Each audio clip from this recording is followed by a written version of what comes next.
Okay, so we've got another interview here at Bloodstock. We're with Convey. How are you doing? Yeah, we're really good, thank you. A bit tired and a bit sweaty, but I think we're good. Yeah, I was going to say your set finished about an hour ago, didn't it? So how was it for you? Yeah, has it been an hour already? Jesus. It was amazing. Just complete chaos. I think all the words have just left your head at this point. Yeah, I it doesn't happen very often that I'm speechless about something, but it was insane, to be fair. I'll take that.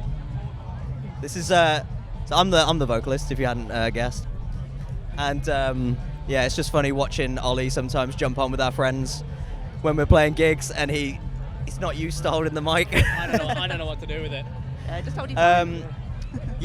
Our set was incredible. I don't think we could have asked for a better crowd either. That was insane. There is nothing I'd change about how that set went. It was more than I could have asked for from us and the crowd. We had a guy in an inflatable, or a girl, or someone in an inflatable Pikachu costume. Yeah. And I was like, okay, yeah, no, this is a good day. When you see an inflatable person in a crowd, you know it's a good day. Yeah, and then it just got decimated by the wall of death. We managed to catch the end of the set, and you got a good crowd in there. Yeah, we just couldn't have asked for anything better, really. Yeah.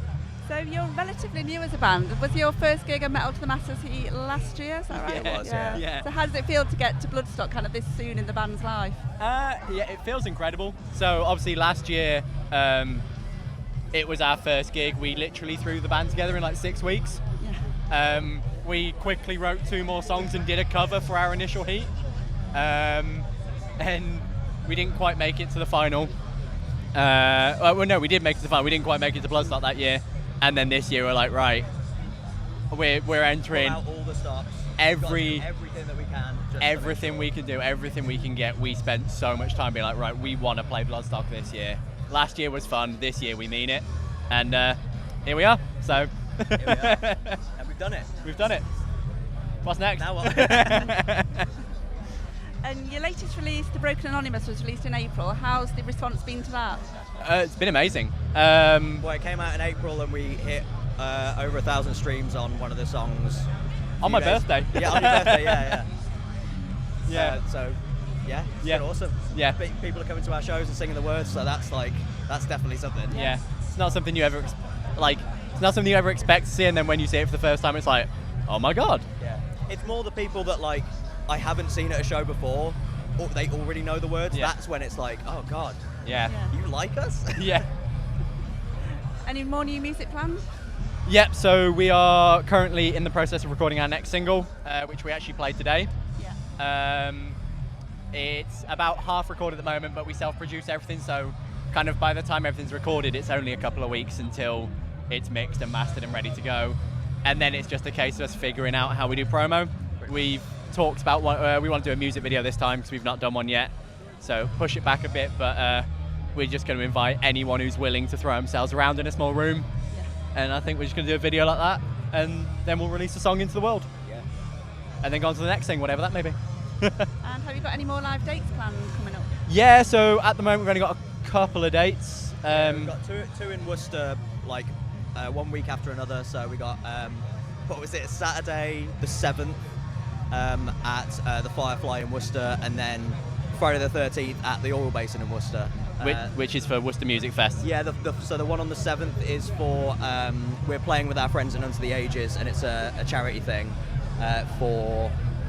it's one of the cancer research charities. Yeah, that was it, yeah. I can't remember the name of the specific charity off the top of my head.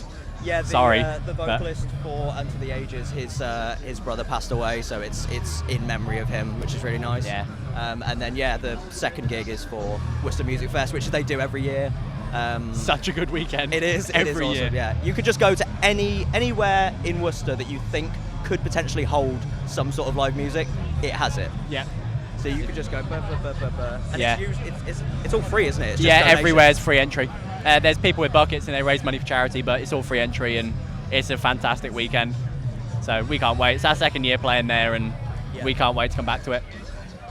And who are you looking forward to seeing over the rest of the weekend? Ooh. So this is your day now. Yeah, today is my day. I'll be honest, not massively huge on any of the bands so far this weekend, but today we got Whitechapel, Malevolence, Silosis and Architects. That's my happy place, so... Although, to be fair, you didn't want to see Opeth, and then as we walked past, you were like, I think I need to listen to Opeth. Yeah, I'd never listened to Opeth before yesterday and was like, I like this. It's like Dream Theater on crack. I like We it. were just walking around in the crowd, and he was in front of me, and he just kept looking like back at me with like a stank face every like minute, and I was like, yeah, I know. I didn't. Yeah, I saw Hatebreed yesterday, so that's me done. That is a good shout. I did want to see them. Yeah, they killed it. Like the 30th anniversary is like so sick. They Yeah. played all the hits as well. I had tears in my eyes. Yeah. So good. Crying Yeah. behind those glasses. Yeah, I was. Right, we're just going to move on to a few quick fire questions now. Go for it. So first one is, as it's dinosaur day, Yeah. what's your favourite dinosaur? Spinosaurus. Oh, Stegosaurus. Okay. What are your favourite crisps?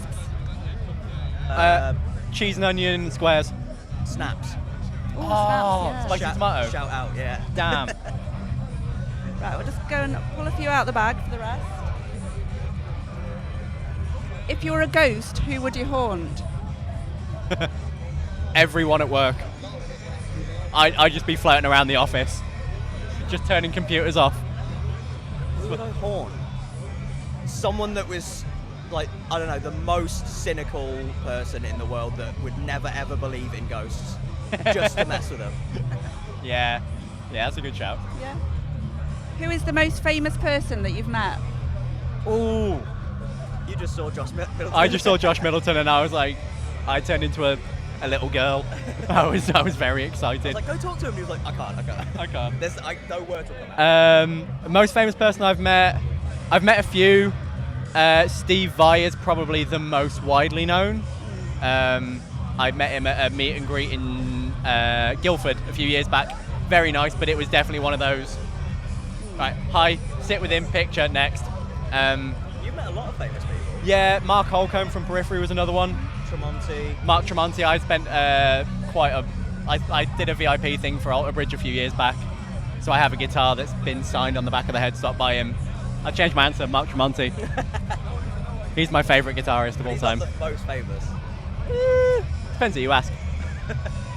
I don't know. The first one that comes to mind is Dan Tompkins from Tesseract, but it was when he left Tesseract and he was in Sky Harbour, and the band that I was in at the time somehow managed to land a gig with them in Birmingham, and I couldn't talk to him. I had to be pushed to talk to him because he was like my absolute idol at the time, and I still love him now. Don't get me wrong, but yeah, at the time I was like, yeah, I can't really think. I don't really meet famous people. I just like to go to a lot of guitar clinics and stuff, so I just end up half meeting lots of very famous guitarists and I never know what to say to them. So, God help me if we ever got on a bigger stage, because I'll just be like, Right, final one then. What's the worst job that you've ever had? Are we saying it? I don't know how honest we can be, or how honest I can be. Mine would be, I worked in a garden centre for a bit. I was 17, I had long hair and was kind of chubby and just not very strong. And the manager was like an absolute gorilla of a human being who didn't understand that people weren't as strong as him. So he'd be like, go and move all that over to there, and he wouldn't get why he could only move one when he could move 5. So that I only did that for a couple months. I ended up with sunstroke, and they sent me to walk back to the train station. So I didn't enjoy that job very much. Yeah. I can't give you the real answer, but a really bad job I've had was working at a hair salon. Yeah, thanks. That sucked. That was the worst. Just I had no interest in it in the first place, and it was advertised as like something that completely wasn't that job. I was just like a hair washer and a floor sweeper. You're a T-boy. I was a T-boy as well. I did learn how to make coffee with the thing as well, though. So that was, Didn't learn what the thing was called though. milker, steamer. There you go. He did learn. Right, we'll leave it there then. Thanks for your time. It's been great Thank chatting you with so you, and much. enjoy the rest of your weekend. Thank you so much. Cheers.